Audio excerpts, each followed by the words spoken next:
Next, Jimmy Hopple in the house. Oh yeah. Well, I've noticed that old Jimmy needs a little body work.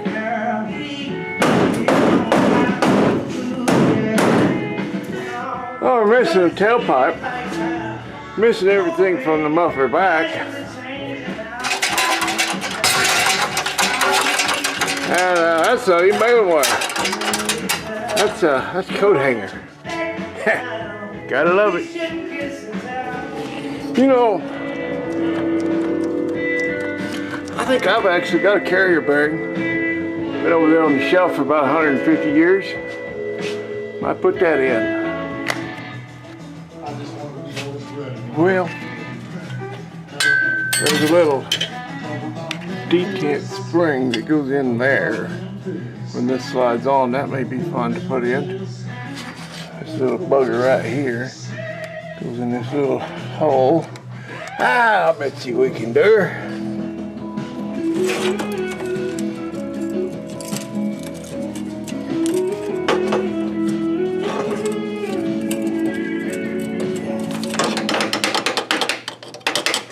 Place.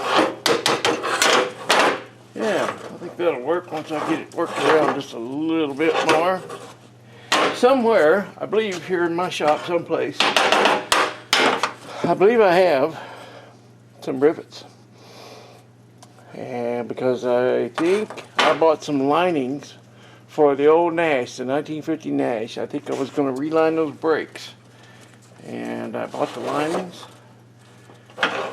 And I don't recall those rivets being that small, but I could probably drill these holes out a little. Well, probably.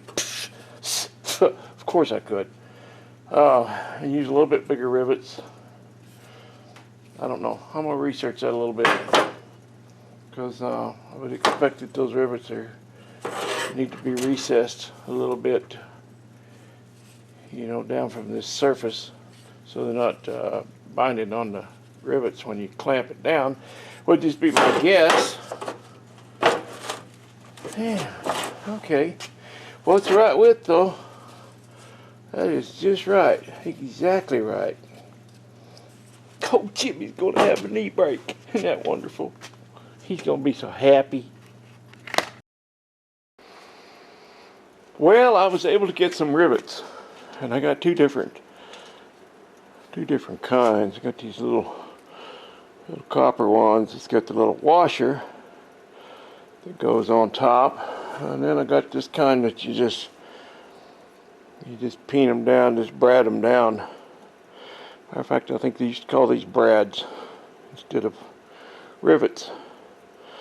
I've never done brake linings myself. I had a set of brake linings here. I was going to do it on the 1950 Nash, and then I got rid of that rig, but I think I might have sent the linings with the rig. I'm not sure about that. They could still be around here somewhere, but they came with the rivets. And I never have done them myself. I know how they're done. When I was a kid, the service stations used to have those machines sitting around, and they would reline brakes. They called it a service station back then, because you could get your car serviced there. You could get service at the service station. They'd reline brakes, they'd do oil changes, fix flats, you name it, you know. And even the service part came in just as when you got gas, you know, when you pulled in to get gas, they'd come out and pump the gas for you. They wash your windshield, they check your wipers, sometimes even wash the headlights, check the air in your tires, check your oil, and they'd show you the dipstick, and if you wanted to put some oil in, they'd put oil in for you. And it was called a service station, you know, and they'd do all that for $2 worth of gas. Those days are gone. So anyway, like I said, I've never done linings, but I have an idea of what I'm going to do here. I think I'm going to clamp these in nice and tight. See a little gap there, a little gaposis right in there. I'm going to get rid of all that and clamp it in nice and tight so that my holes are in the right or when I mark them, they'll be in the right place. I'm going to mark all these and then drill them, and then recess a little area on the inside so that this brad drops down into that recess and it's not rubbing on the metal. Now, this is not like a brake shoe where it's going to be spinning in the drum and then, you know, scraping and stopping. This just, you're already stopped when you apply this brake. This is a parking brake, and when you apply the brake, you're already, like I said, you're already stopped, and you pull the old brake lever up, and that just clamps this down on the drum that's attached to the back of the transmission there. Kerwood was up here the other night, cracked everybody up. I said, "You know what that is?" He goes, "Yeah, I know what it is." And he said, "It don't work worth a darn when you drop a U-joint, your drive shaft falls out. They won't stop you, man, because it's just clamping on the drive shaft. And if it's not hooked to the rear end, it's not going to do you much good." But anyway, I'm going to go ahead and do what I think needs to be done here. A lot of times I don't know how to do something, but if I just do it the way I think it should be done, most of the time it works out. Sometimes it don't, but most of the time it works out. It may not be the proper way to do it or the way you'd do it, but a lot of times it works out for me. So I'm going to go ahead and get busy on that. By the way, I have to turn you guys off. I have to turn the camera off while I'm doing this for a while anyway, because I'm going to crank the music up in here, and YouTube doesn't like when I crank the music up. So I'll get back with you when there's something to see. Well, I got out my trusty little set of burrs there, and what I have here is a square burr. There you can see it.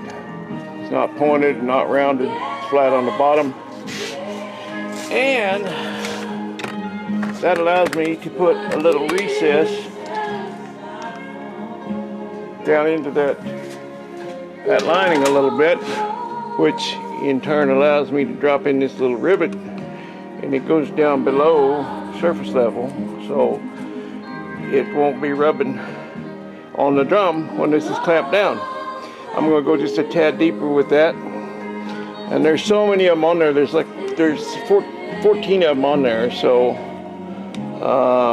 that should hold it in place real well. Since it's not spinning, like I said, it doesn't spin. That drum doesn't spin unless you grab the emergency brake while you're going down the road, and you could do that, but mostly it's just a parking brake. So yeah, I'm going to recess the rest of those holes and drop those rivets in and go from there. What I did was cut the end off of a cheap old Harbor Freight punch. A couple of them, 2 or 3 of them about the same size. Anyway, that's harder metal than that clothespin, and that's working real well, man. That's just the right size for the head of that brad. And it just, well, I can't hold the camera and the light and twist the device at the same time, but you get the picture. It's working real well. Alright, I'm going to shut this off and get on with it. Okay, maybe you can see that now. I've got a light hanging, and I'm twisting that vise, and I'm twisting that vise handle, and maybe you can see, but that's just doing a real slick job. Oh, yeah, liking that. I'm liking that. Well, in my estimation, that turned out pretty good. I mean, for an old cheap old Harbor Freight vise and a piece of cheap old Harbor Freight punch welded to it, and a little bit of Arkansas ingenuity. Me and Brown, we call that archaeology. I think that just turned out real good. Yes, sir, I really do. So bright and I was thinking of simple deeds I'd done. I failed to see the 1,000 head of cattle start to run. The cattle they stampeded were running all around. My pony ran and stumbled and it threw me to the ground. I felt the end was near. Well, I got this feller buttoned up, and I got a little something going over here. But I've got to pick up a clamp because I'm in town. I need a muffler clamp. Searched the world over here and I cannot find one. As soon as I buy one, I'll come home and find 3 or 4 of them. That's just how it works.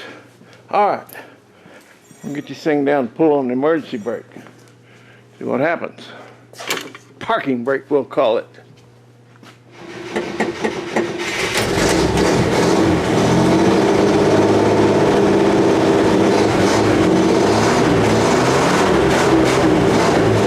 Oh, you sound good, Jimmy.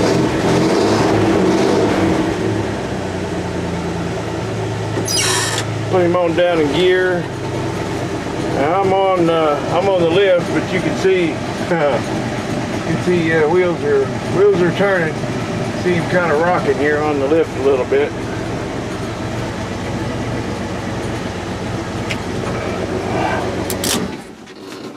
All right, I'm gonna tighten it up just a little bit, but that's gonna work. It doesn't drag or anything. I don't hear it dragging on the drive shaft, or on the drum on the drive shaft, I should say. So I think we're all good. I think that was a success. How about that? Oh, all right. Let me see if I can get out of this thing without killing myself. Hey, appreciate you.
Where I grew up, State Patrol would set up a roadblock and do safety inspections. They'd stop every car and they'd check your lights and your brake lights, signal lights and everything, and whenever possible my dad would have to avoid those because whatever he drove usually would not pass. And he'd get a ticket. You just have to go get it fixed and then show him he got it fixed, and I don't think he had to pay the fine, but anyway, the test was for your parking brake was to put it in gear, low gear, to set the brake and let out on the clutch. And if it held, if it killed the engine, then your brake was good. So that's the old Missouri State Patrol emergency brake test. I guess you passed, Jimmy.